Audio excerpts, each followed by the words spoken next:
Aleluia, meus irmãos, bom dia a todos. Hoje vamos continuar nosso estudo do livro Salvacionista, Lições para a Educação Cristã. Quando o infinito se finitiza, o divino se humaniza. Hoje vamos estudar a lição do capítulo 5, que tem por título Aquele que se esvaziou permitiu que vissem a sua glória. O texto bíblico de hoje é o texto de 1 João, capítulo número 1, versículos de 1 a 4, que diz: O que era desde o princípio, o que ouvimos, o que vimos com os nossos olhos, o que contemplamos e as nossas mãos apalparam, isto proclamamos a respeito da palavra da vida. A vida se manifestou, nós a vimos e dela testemunhamos e proclamamos a vocês a vida eterna que estava com o Pai e nos foi manifestada. Nós lhes proclamamos o que vimos e ouvimos, para que vocês também tenham comunhão conosco. Nossa comunhão é com o Pai e com seu Filho Jesus Cristo. Escrevemos estas coisas para que a nossa alegria seja completa. O objetivo da lição de hoje é discutir o tenso e longo processo de discernimento da comunidade cristã, da união entre o infinito e o finito. O versículo da semana é, na versão do autor, aquele que é infinito tornou-se carne e viveu entre nós, e vimos a sua glória. João 1,14. Introdução. Diferente do que popularmente se pensa na Igreja, desenvolver uma mentalidade teológica não é uma perda de tempo. Na verdade, é uma maneira de amadurecer, de se livrar dos falsos conceitos, dos preconceitos, da fé superficial. É uma forma de abrir mão da segurança psicológica, das amarras das crenças ingênuas que infantilizam. É lançar-se nos braços do infinito, é deixar-se conduzir por ele no mar da existência e aventurar-se numa jornada sem garantias, sem certezas, mas cheia de confiança. É compreender que, assim como a tristeza é uma dimensão da alegria e o sofrimento um aspecto do prazer, a partir da kenosis do Cristo, o humano está no divino e o divino no humano, ou seja, o finito está no infinito. Pois, como bem sabiam e diziam os poetas, nele vivemos, nos movemos e existimos. Atos 17, 28. Ampliando a visão. Desde o início, a comunidade cristã teve de aclarar seu ensino a respeito do infinito ter se tornado finito e vivido entre nós como um de nós, humano. Com o passar dos anos, a exigência dessa explicação veio tanto de fora como dos próprios cristãos. No registro de Mateus, o próprio Jesus teve interesse a respeito do assunto, pois perguntou àqueles que andavam com ele: Quem o povo diz que o Filho do Homem é?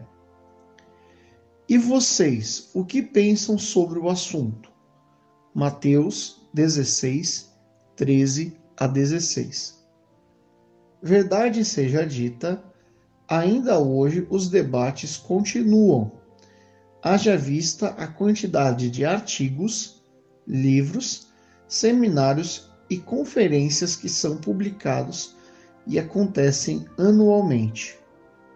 Em livro lançado recentemente, Rowan Williams diz que o que dizemos sobre Cristo é fundamental para entender o que a fé cristã diz sobre o Criador e a criação na sua totalidade. Para ele, a vida humana de Cristo não é uma interrupção de sua existência como a palavra eterna de Deus. Nele, o infinito e o finito estão em conjunto e não em competição. Olhando o contexto para entender o texto. No contexto da primeira carta de João, mesmo entre os cristãos, especialmente entre aqueles de origem judaica, não era incomum apresentar Jesus como a personificação de um poder celestial, um anjo poderoso como o arcanjo Miguel, que assumira aspectos humanos. Também havia quem negasse a possibilidade do infinito assumir a matéria e do imortal revestir-se da mortalidade. No entanto, os escritores do Novo Testamento rejeitam tais ensinos e mostram que em Cristo o divino e o humano, o infinito e o finito, o imortal e o mortal estão unidos sem nenhuma interrupção. No contexto específico da... Perdão, meus irmãos. No contexto específico da carta, há ensinos enganosos. 1 João 2,26, 1 João 3,7 e mentirosos a respeito de Cristo, 1 João 2,22, bem como falsos profetas, 1 João 4,1, dispostos a propagar suas ciências. O que diz a Bíblia? O público-alvo da primeira carta de João é a comunidade cristã. Nela, ele busca corrigir ideias incorretas a respeito de Cristo que circulavam no entorno e que estavam influenciando os cristãos e, ao mesmo tempo, firmando os fiéis na fé. Firmar os fiéis na fé. O método usado por João é o de confrontar os erros com a verdade. Para aqueles que negavam a possibilidade do Logos eterno e infinito assumir um corpo material, ele diz: nós o vimos e nossas mãos o apalparam. 1 João 1:1. E não somente isso, nós o contemplamos.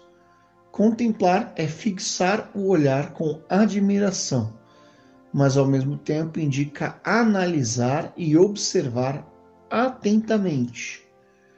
Para quem rejeitava ser Cristo o Filho de Deus, ele diz que ele é a pré-existente palavra da vida. 1 João 1:1. E quem nele confia sabe disso. 1 João 5:10. Portanto, para João não há dúvida. O Cristo é a vida eterna que estava com o Pai e nos foi manifestada. 1 João 1:2. Essa vida esvaziou-se de toda sua glória infinita e assumiu a forma humana. Mesmo com essa limitação, diz ele, nós vimos a revelação da sua natureza divina. Sim, nós vimos a sua glória. João 1,14. Conclusão. A comunidade cristã universal levou séculos investigando e debatendo a respeito de Cristo, e o faz ainda hoje. Nos primeiros séculos, convocou concílios mundiais ecumênicos para onde pensadores e pastores cristãos afluíram. Em Nicéia, ano de 325, a grande discussão esteve em torno da relação entre o Cristo e Deus Pai. Em Constantinopla, ano 381, confirmou o ensino de que o Cristo assumiu a natureza humana, de forma que ele também possuía uma mente, uma alma humana. Em Éfeso, ano 431, o concílio decidiu que no Cristo encarnado há uma unidade da divindade e da humanidade. Em Calcedônia, ano de 451, foi afirmado que nele há uma união das naturezas divina e humana, de maneira que o Cristo é verdadeiro e propriamente Deus e verdadeiro e propriamente homem. Novamente em Constantinopla, ano de 553, afirmou-se que as duas naturezas de Cristo, reunidos uma terceira vez em Constantinopla, ano de 681, os grandes debates giraram em torno do assunto se Jesus teria somente uma vontade, a divina, ou duas vontades, uma divina e outra humana. Para discutir, para o Novo Testamento, bem como para os cristãos dos primeiros séculos, o que se crê a respeito de Jesus Cristo é importante. E hoje, que relevância tem aquilo que os cristãos individuais e a igreja creem e ensinam sobre Cristo? Deixamos esta pergunta para que os irmãos possam discutir e debater.